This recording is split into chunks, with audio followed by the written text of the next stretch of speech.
Yes, students, in last lecture we studied about cardiac cycle. Today we'll talk about double circulation. So, double circulation. Double circulation, that means there are two kinds of circulation in human body. One is known as pulmonary circulation and other is known as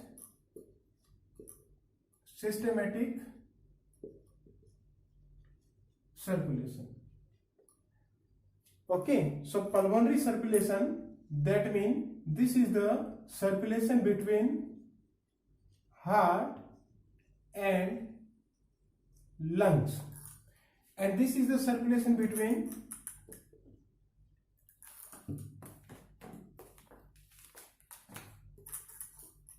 heart and body tissues or organs other than lungs. Okay, तो अब heart को कौन कौन, heart से lungs की तरफ क्या क्या सर्कुलेशन होगा, कैसे कैसे होगा, तो इसमें कौन इन्वॉल्व होगा, that mean we can say एक तरह का सर्कुलेशन क्या है, दैट मीन्स लंग्स से हार्ट की तरफ आ रहा है और हार्ट से लंग्स की तरफ क्या है, जा रहा है.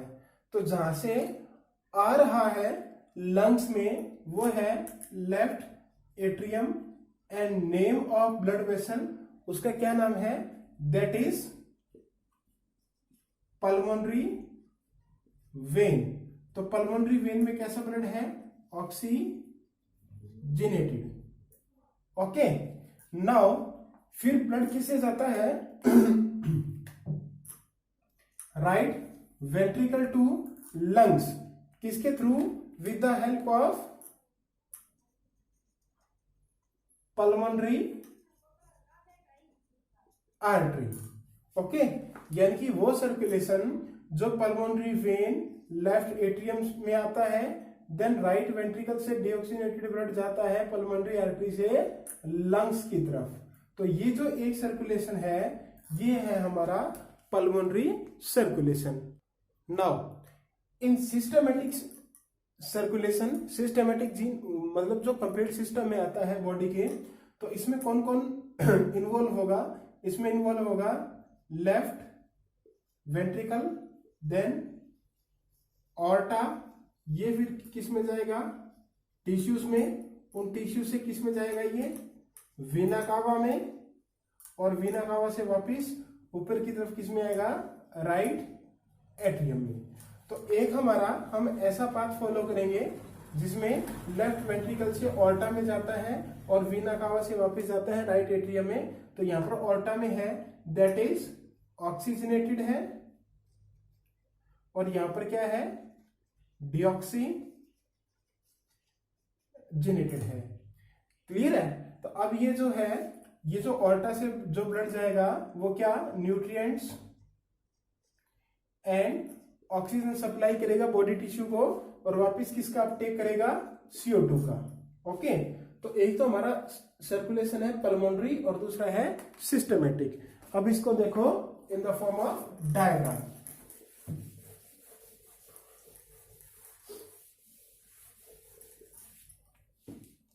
These are the 4 different chambers. Okay, अब मैं रेड से दिखा रहा हूं ऑक्सीजनेटेड को,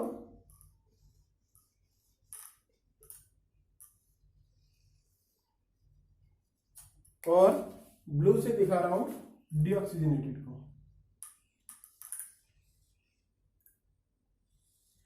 दिख रहा है तो ठीक है.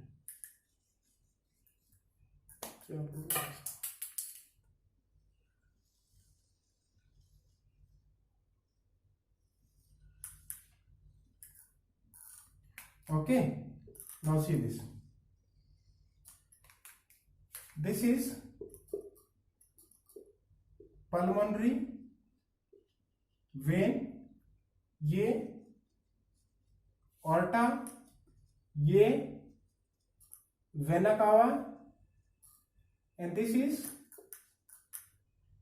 Pulmonary artery. अब ये इसको हमने डिवाइड कर दिया, ये जो सर्कुलेशन है यानी कि पल्मोनरी वेन और पल्मोनरी आर्टरी का, ये तो है पल्मोनरी सर्कुलेशन, और ये जो नीचे वाला है यानी कि complete, this is known as systematic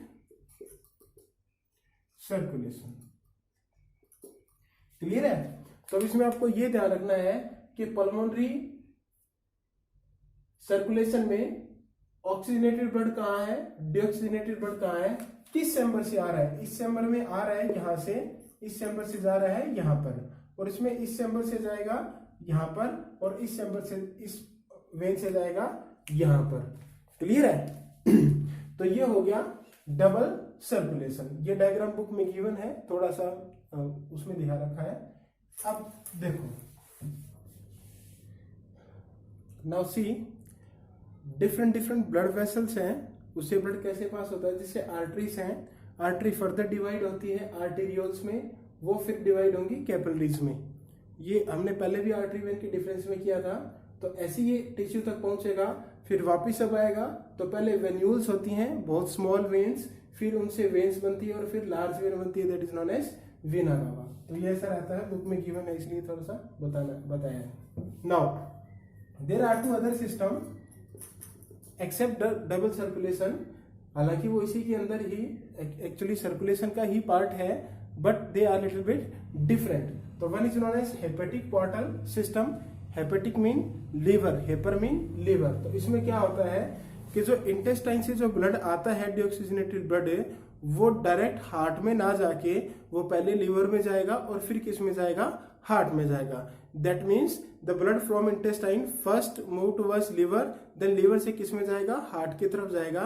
तो this system is known as hepatic portal system. Hepar mean liver.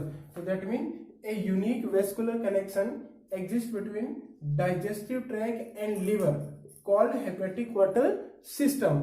तो hepatic portal vein है, ठीक है, वो कैरी करेगी blood from intestine to liver, okay, before it is deliver to the systematic circulation. यानी कि systematic circulation में deliver करने से पहले वो पहले लीवर में जाएगा, किसके through?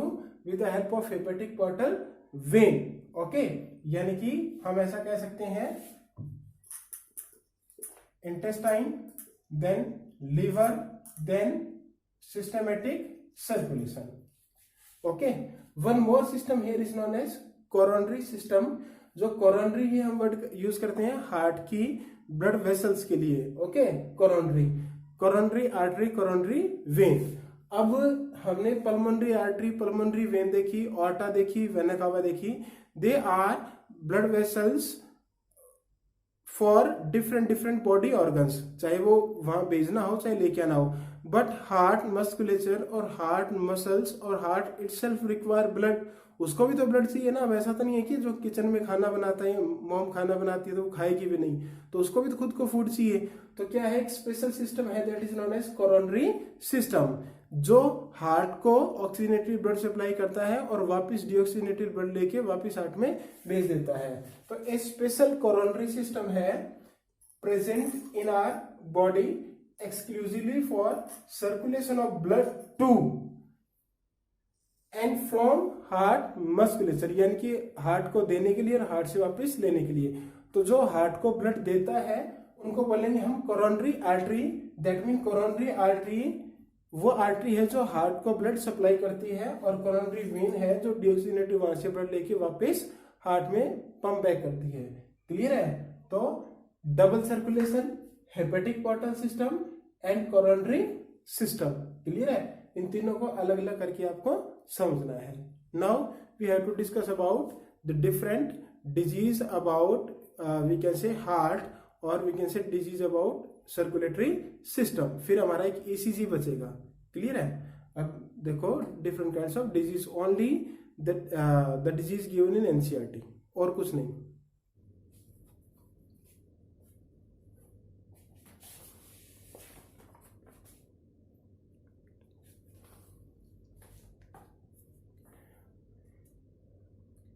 Disorders of circulatory system. high BP, or also we can call it hypertension. Then CD is coronary artery disease है, एक एंजीना है, एक है हार्ट फेल्योर, एक कार्डियक अरेस्ट, एक हार्ट अटैक। ये ही डिजीज हमें डिस्कस करनी है in brief only. So very first is high BP और high blood pressure. The normal blood pressure है दैट इज 120/80 mmHg। अब ये 120 क्या है और 80 क्या है? जो 120 है दैट इज सिस्टोलिक प्रेशर है, and this 80 is diastolic pressure है। ओके तो सिस्टोलिक मीन जब कॉन्ट्रैक्शन हो, डायस्टोलिक मीन जब रिलैक्सेशन हो। इसको हम बोलेंगे पंपिंग प्रेशर, इसको हम बोलेंगे resting pressure. So pumping pressure mean systolic है वो रहेगा 120, डायस्टोलिक होगा जिसको बोलेंगे रेस्टिंग प्रेशर। अब अगर ये 140 और 90 इससे ऊपर हो जाए तो that is known as hyper tension और हाई बीपी। तो 140-80 से ऊपर चला जाए दैट इज हाइपरटेंशन और हाई बीपी। अब ध्यान देना है, this is not we can say एक कंप्लीट डिजीज। हम कह सकते हैं कि ये नहीं है। कई बार अलग अलग कंडीशन में किसी घबराहट से, किसी वजह से, किसी और डिजीज से भी ये प्रेशर है ज्यादा या कम हो सकता है। तो कभी ऐसा होता है तो इसका मतलब ये नहीं कि आपको हाई बीपी है। दूसरी बात क्या है कि 140 और 90 है ये नॉर्मल के आसपास ही है। इससे थोड़ा बहुत ज्यादा भी चल जाता है एज के हिसाब से और वी कैन से वेट के हिसाब से या बॉडी फीचर्स के हिसाब से। तो ये कोई ऐसी ज्यादा घबराने वाली बात नहीं है। लेकिन रेगुलर इससे ज्यादा होता है, ये 200 हो जाए, ये 150 हो जाए या और ज्यादा चेंजेस हो जाए, तब ये है दिक्कत इसमें। ओके और ये जो हाई बीपी है जो एक पर्टिकुलर डिजीज ना होके कई बार ओकेजनल है और फिर ये धीरे धीरे हो सकता है परमानेंट डिजीज में कन्वर्ट हो जाए। बट कई बार घबराहट से और वजह से भी ऐसा हो जाता है, बट आफ्टर सम टाइम ये नॉर्मल आ जाता है। ओके तो ये ध्यान रखना है। तो हाइपरटेंशन इसमें normal blood pressure is 120/80 mmHg। 120 ज्यादा होता है सिस्टोलिक होता है, डायस्टोलिक होता है। Systolic is known as pumping pressure and diastolic is known as resting pressure. Okay तो ये 140/90 से ऊपर हो जाए तो उसको हम बोलेंगे हाइपर टेंशन। तो अगर हाइपर टेंशन कंटिन्यूस रहे तो ये मैनी डिजीजेस कॉज कर सकता है, जैसे ब्रेन की, या हम कह सकते हैं किडनी रिलेटेड डिजीज है वो ये कॉज कर सकता है। ये इन पे बैड इफेक्ट डालेगा क्योंकि जो प्रेशर है ब्लड का वो बहुत ज्यादा हो जाएगा तो वो किसी ऑर्गन को या किसी पार्ट को डैमेज भी कर सकता है। क्लियर है ना? Move to CAD।